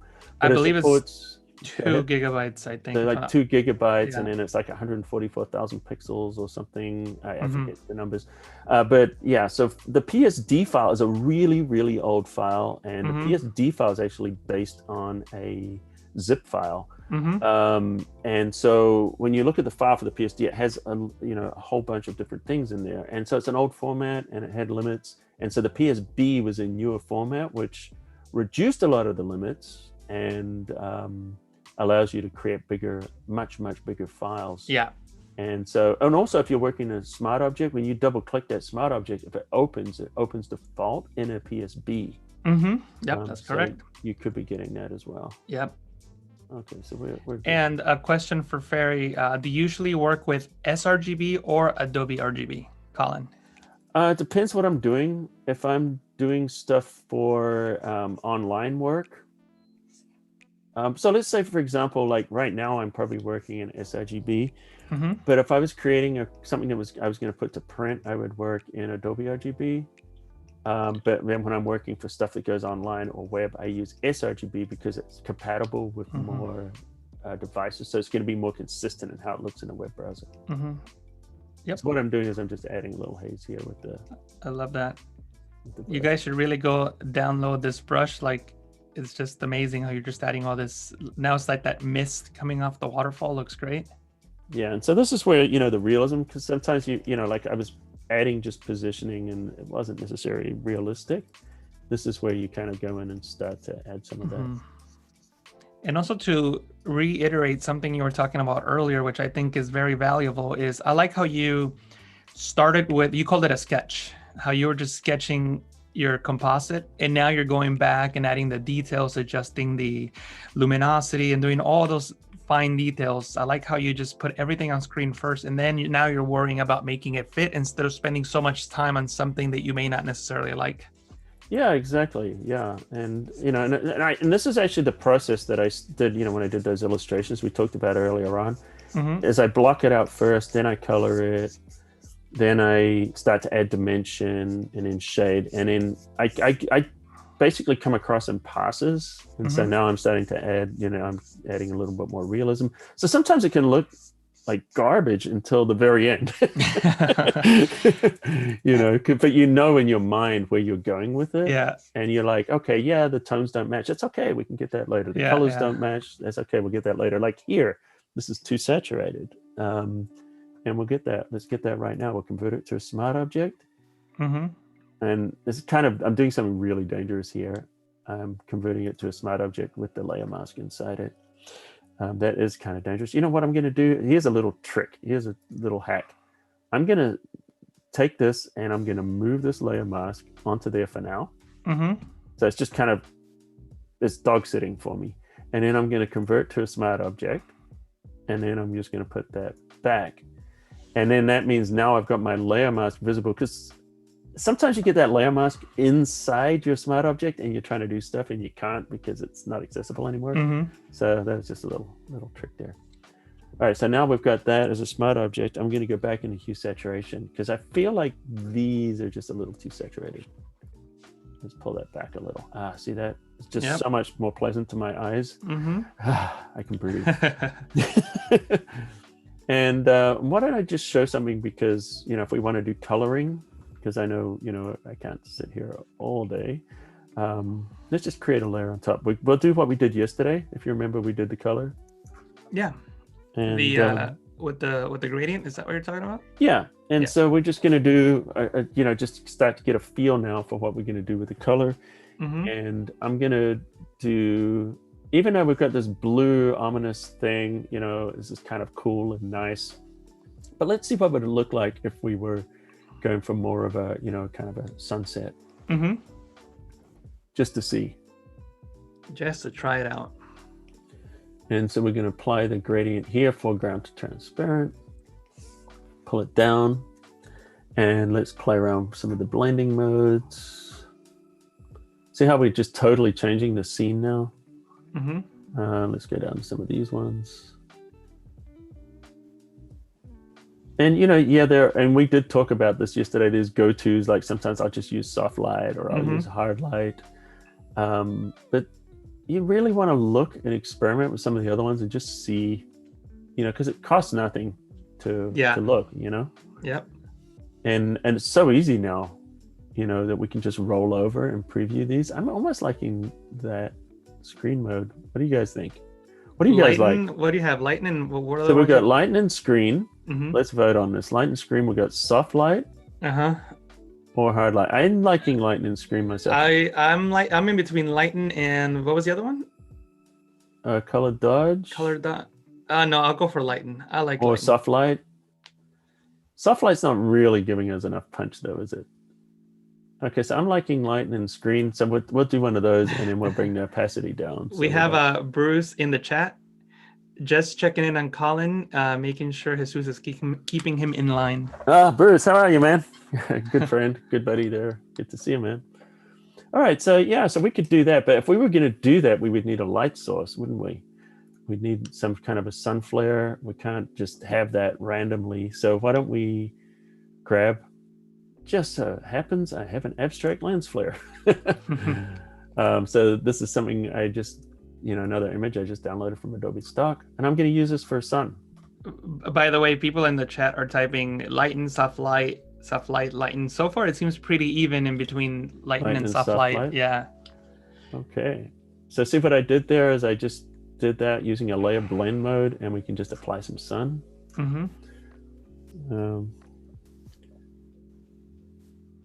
Let's make this bigger. So what do you guys like? Do you guys like the direction we're going here, like making it a little bit more sunny on top? This is definitely more Disney. Or did you like it when we were like cool? I kind of like the sun kind of coming through a little bit. What do you think? All right, well, we'll count the few responses and see what people say. So sunny and then not sunny. So can you show them both? Or maybe do like a history state so that we can see the... Okay, so this is just cold or warm? Yeah, cold or warm. Let's see what people... And then you'll continue with whoever wins. Yeah, and then down here, we're going to go and I'm going to add a little... I'm going to counterbalance this with a complementary color. Ralph is asking, what is the name of the plugin you were talking about yesterday? That was Boris Effects Optics. We have one for moody scene and one for warm. Cool. So far, cool is winning 2-1. Cool. Sunny, cold, warm, cold, warm, cold, warm. It's pretty even right now. Even. I'll tell you what. We'll go with what we've got here. Okay. And then warm, and then we can look at it here. So warm. we can look at it either way. Lindsay brings up a good point. Depends if the shadows are going to be adjusted. Yeah. Okay. So it looks like, again, they're pretty even by my count. So I'll let you decide, Colin. Okay. All right. So, if anything, cool 1 by 1 maybe, but not, still. Oh no! Now we got another warm. So okay. So here's the thing. So if we are looking at this and we're wondering where's the light hitting, the light is actually coming more from. So the light is not really coming from here. Yeah. So if we're looking at that, the light would probably be more above. Well, and we probably would have to flip the mountain as well. We would. So, yeah, unless the sun's coming from here, but then this area would be in shade, which we could paint, paint that into shade pretty easily. Yeah. Or we could have the sun come from this side. We could paint that into shade. So, just depends. Actually, you know what? There's some shade there. So this is starting to maybe what we're working with a little more accurate. If we flip the background. So let's have a look. Let's just see. People are saying that you need a dragon in there somewhere. A dragon. That's a good idea. We could probably do that.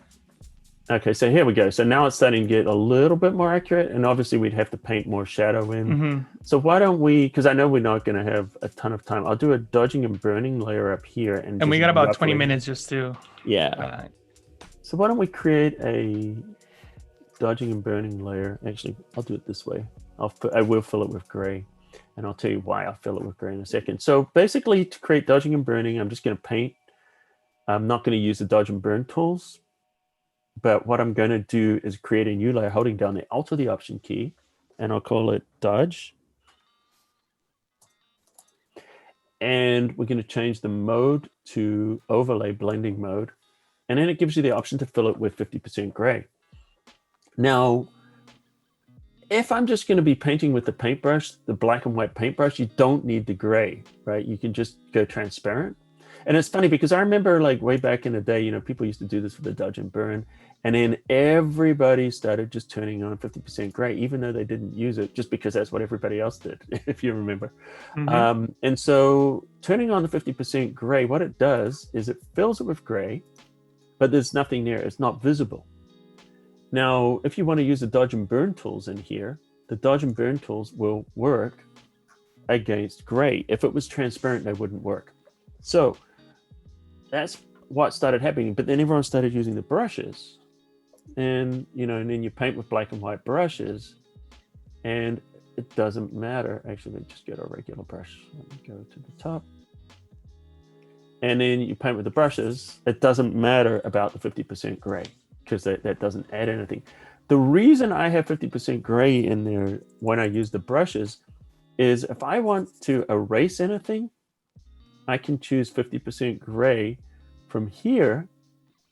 And then that works like an eraser. So I can, nice. Or did I do the 50% gray? I guess it made a liar out of me. Oh, exposure.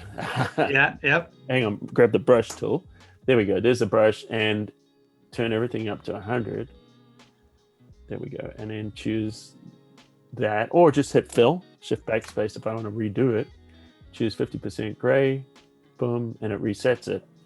Or I can paint with 50% gray to undo it. So that's what I do. Anyway, so that's just more. If you've been using Photoshop for a while, you'll find that tip useful. If you're newer, you probably don't even know what I was talking about. So let's just go. I'm going to drop the flow down a little bit, and I'm just going to just roughly do this. That's obviously not working right. Let's go to the brush settings. Turn off shape dynamics, transfer pen pressure. So if you get that and you're painting and it goes all small and weird and you're using a Wacom tablet, it's because that shape dynamics is turned on. And I remember like when I was using I had a cheap Wacom tablet, and then I bought a really nice Wacom tablet at one point, and I stopped using it because I thought it was broken. It's like, it doesn't work like the old one. I don't like this anymore. And the reason was because exactly what I showed you. I had pen pressure was turned on for the pen size was turned on. And then once I realized that, it was like, oh, it wasn't the tablet, it was me. I had the wrong settings. And so what I'm doing is I'm using a clipping group here so I can just darken this down now. And it's because we got shadow coming from there. And yes, I didn't fix that with the clone stamp. I would. If we have time, I will. I'll come back and fix that. But for now, I'm just trying to just get stuff going. And then we'll create another one on the top. So let's go back up the top there.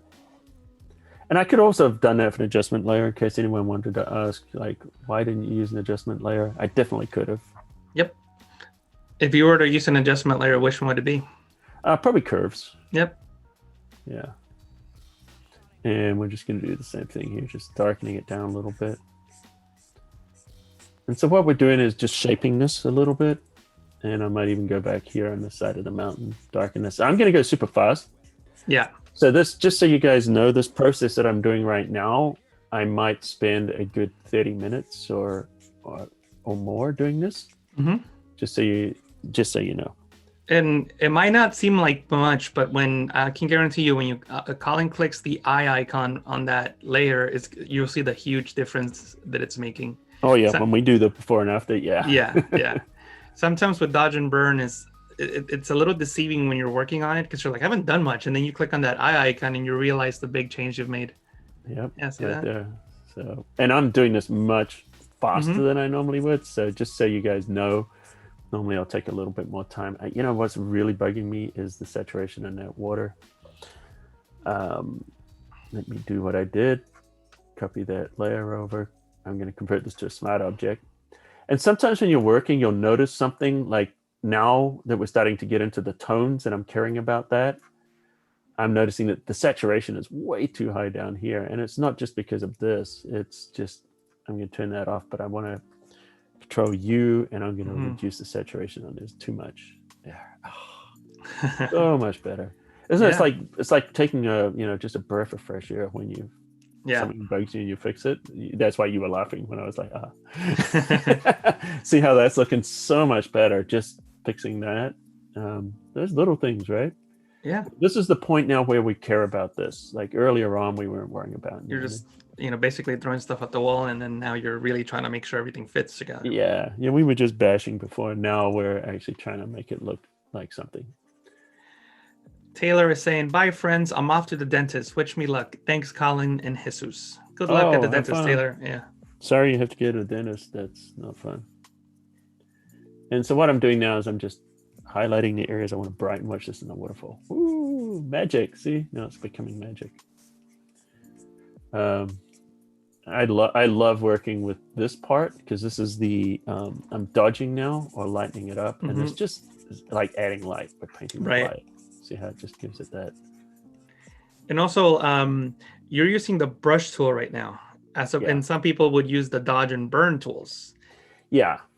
Any particular reason why you prefer the brush tool? The dodge and burn tools sometimes can start to make things go. The colors it makes things yellow. You know what I'm talking about? They turn brown and yellow sometimes. Okay. And also here I'm also adding, like I'm painting in different areas, and the dodge and burn are restricted by the underlying tones. So this is sort of starting to come together a little bit. Why don't we throw something in there? Someone mentioned a dragon. A dragon would be cool. And I thought about a dragon, and I could drop a dragon in fact, we could search for a dragon. I probably have one. Let me go up here. And we got just a little bit over 10 minutes. Okay, so, I've got a dragon there, but I thought a dragon would be awesome, but then I thought what would be better was a Pegasus. Nice. Yeah, so we're going to use the Pegasus. We're not going to cut it out perfectly just because of time, but we'll get it good enough. Oh, so I should probably tell you what I did. Using the object selection, this is using Adobe Sensei, which is Adobe's AI, to start this selection. And then we can go in here and we can manually, just kind of add and take away things. We're just cleaning it up now using the quick select brush. And I'll use the alter option there. It's not bad, looking pretty good. I'm just skimming over the edges. I want to take that away, but we're going to go under, let's make sure we add those hoofs. Do you guys say hooves or hoofs? Let me think about that one. Now I'm going to hit select. What do you say usually? I say whatever I just said. If I think about it, I'll probably say it differently. Yeah. I never really thought about it before, but I hear some people say hooves. Maybe I say hooves. Hooves, I think. Hooves. Yeah. But I'm not a good example of, how should you pronounce things. Yeah. So right now I'm using the bracket key. I didn't use the other tricky thing. Yeah. There's no reason. How we talked about that earlier. Yeah. And you use the bracket keys. Sometimes I use the bracket keys because I forget that I can use that other tool. Lindsay says, I say feet. Oh, there you go. Feet works. So I'm just finding it behooves you. Behooves makes more sense. So, and I'm sorry if I mispronounced your name. Jay is saying hoof singular, hooves plural. There we go. Now the voice of authority has spoken. Yeah. I like that. I think that sounds right. All right, so I'm not going to make this a perfect selection, just because we talked about this yesterday. On a working project, I could easily spend a good 30 minutes cutting out this Pegasus. And we're not going to do that today. And you know what? Hopefully it matches the background. You know what I mean? Sometimes you don't need a perfect selection or mask. It just good matches. Good point. It might not even look good. You're right. Yeah. So let's have a look. Oh, look at that. It's got that little edge there. I've got to get rid of that. Yeah. Sometimes when you are working in the quick selection tool, I don't know if you've noticed that you can get these little lines because that's just the edge. Mhm. And then when you're, what I didn't do that I normally do is when I'm working in there, I normally set the radius to 1 pixel. I didn't do that. Mm-hmm. And it helps me. So the corner up here is up. Oh, that's weird. So that wing was cut off. Yeah. But I guess it was a hidden, must have been a hidden crop. So I'm just going to paint this, guys. I just, forgive me if this is not perfect. We're just going to paint it just to so you can get the feel, right? Just for time. Right. Okay, so that's not terrible. Let's see what happens. I probably won't look good if I drop it under the colors, but it might. No. Let's put it above the colors. And, we could have it coming out of the sun. That looks cool. Through the wing. Maybe we'll do something with the tone here. I'm going to just convert this to a smart object. I can keep the layer mask in there. That's fine. And I'm just going to go and I'm going to apply a curves adjustment to it. Control M or Command M. So funny. I'm using adjustments way more today than I normally do. Normally I do all adjustment layers, but today I'm applying these adjustments to the smart object. And I like how you're using the keyboard shortcuts for the adjustments as well. Yeah, it saves a little time. And so I really want to brighten this up. That's too much. So I'm thinking in the highlights here, it's looking pretty good. What do you think? How's that looking? Yeah, I think it's looking good. And if we want to test it, we've got that black and white layer that we created. Drag that to the top, turn it on. Yeah, slightly maybe bright. a little bit more tone in there. Yeah. So let's go there. Now let's bring back up the curves again. And that would be probably in the midtones. I'm going to apply a separate.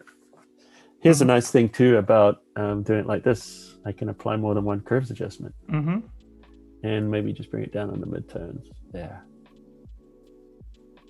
Or more up there. All right, so what we're doing is we're just matching this for tone, guys. And the reason I applied 2 curves adjustments is so I wouldn't get banding, because if I tried to apply that on the same curve adjustment, I might get some banding. Yeah, see, I think that helped it a lot. That's a really good tip. And what do you mean by banding? So if I'm here in the curves, let me show you. It's really easy to make it happen. Let me add another curve so I don't mess up the ones we're using. So if we're in here and I make an adjustment there, and then I'm like, okay, I want to fix it here, but I just want to get this bit. So you get, I said posterization is actually what I meant. And see how it gets weird like this? So you start to add too many points, it starts to posterize. And that basically happens when you have 2 points that are in a parallel horizontal line. So you want to avoid that, or you're going to get those gray tones that Colin is talking about. Yeah, that sounds good. I like that. Like what he said. I'm just kidding. All right. So, okay, let's just say, I think this is looking pretty good. The positioning is not quite working for me yet. Something seems off. Let's see. Robin is saying, this is so helpful. Thanks for this program. Oh, thanks for joining us. I'm really happy for you guys. Thank you for spending your Thursday morning here. Colin loved watching you work and listen to you teach. You're awesome. Thank you. So I just feel like, okay, I've got some other stuff going on here that I shouldn't be moving. Let's just go with the Pegasus. And what's not working? Something's not working here. What's not working? Oh, it's not so much the light. Probably the ambient color on the Pegasus. You know what probably should be happening is it probably should be coming more out of the sun. So technically it may be the sun in the middle and the Pegasus coming right out of it, but this will work. Okay, so you know what I'm going to do now is I'm going to do a composite layer. Dodging and burning would actually definitely help. Let me do a super fast dodge and burn just to show you guys what I would do. And then I'm going to do coloring, which will bring it together. How much time do we have? We have about a little bit over 5 minutes, it looks like, about 5 minutes. Okay, so this is just lightning speed, just to kind of show you what I might do in this situation. I think it's the toning. So I would want to do more like the lighting, the dodging and burning. The sun's coming from here, so you'd be wanting to maybe darken this. Like I said, I'm gonna go a little bit faster and harder than I normally would. And so what I want to do is just make sure these shadows are starting to match. So the shadow would probably come under the wing a little bit, little shadow on the side. And this is shadow here, side of the head. So this is what you need to do to make it match. This is probably what's bugging me, is the lighting. And then I'm just kind of putting the shadows on those areas away. Probably there'll be a little shadow underneath. And like I said, this is fast, guys. Like normally I'll spend way more time on this. And the front here, you want more shadow because this is not getting the light. See how now it's starting to work? And that flare, I would definitely get rid of that flare right there. It's not helping. And so, yeah, it's the lighting. So we're doing it. See how it starts to look a lot better? Let's look at this before, after. So I would go through and probably do this more like on the wing and different places like this. Great job masking there, Colin. And so I'm just going to do it just a little bit, just so you guys can kind of see where I'm going with that. And then the last thing I'm going to do, which I'm just going to do right now, is I'm going to tie everything together with color.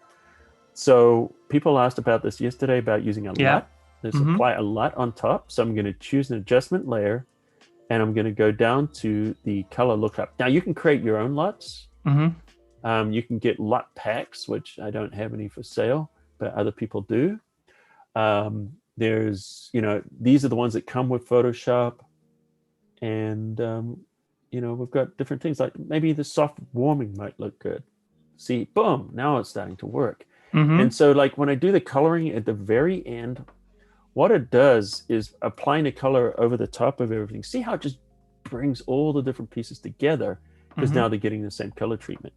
Now I'm going to create a composite layer on top. So that's the Shift Option Command, and that would be Shift Alt Control on Windows. So that's all three modifiers, and then hit the E key, and that's going to create a merged layer on top. Now I always do this. These are the final steps that I do in every composite. Now I could have added lens flares and different things in here as well, but what we're going to do is we're going to go to Filter, Camera Raw, and now we're going to apply a Camera Raw global adjustment to everything. So when I move this, it moves it together. And see how this is now one image, and that means any adjustments I do apply to everything. And this is like one of those last steps, it just ties the whole image together. Definitely. And just we're about to be done, Colin. Yep, just wrapping up right here, and give it a little touch of vibrance. We could reduce it if we want to. Actually, let's reduce it, make it look more cinematic. Nice. And I'm going to go in here and I'm going to finalize this with we're going to grab a quick vignette and we'll be done. So let's take that vignette, close up the edges. Beautiful. And click OK. And there we go. That's our result. We'll go into here, full screen mode. Nice. Yeah, let us know in the chat what you think of the final result. I think it looks fantastic, Colin. Great job. Yeah, the one thing I would have done if we'd had just a little bit more time is applied a rim light to the side of the Pegasus. So the Pegasus is not finished, but that gives you guys. But it's close enough. Yeah. So Colin, thank you so much for being with us in the last 2 days. Let us know where people can find you. Let us know the where people can learn more from you.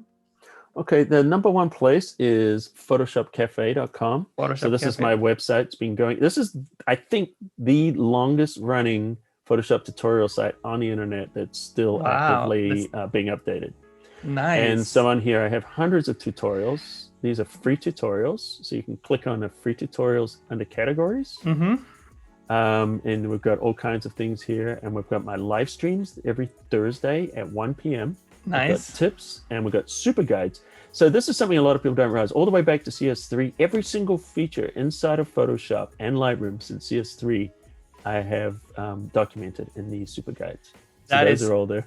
Super cool. And the page for the goodies was photoshopcafe.com/goodies, and that's where you can download the brushes that Colin was using in today's and yesterday's stream. So make sure that you check them out.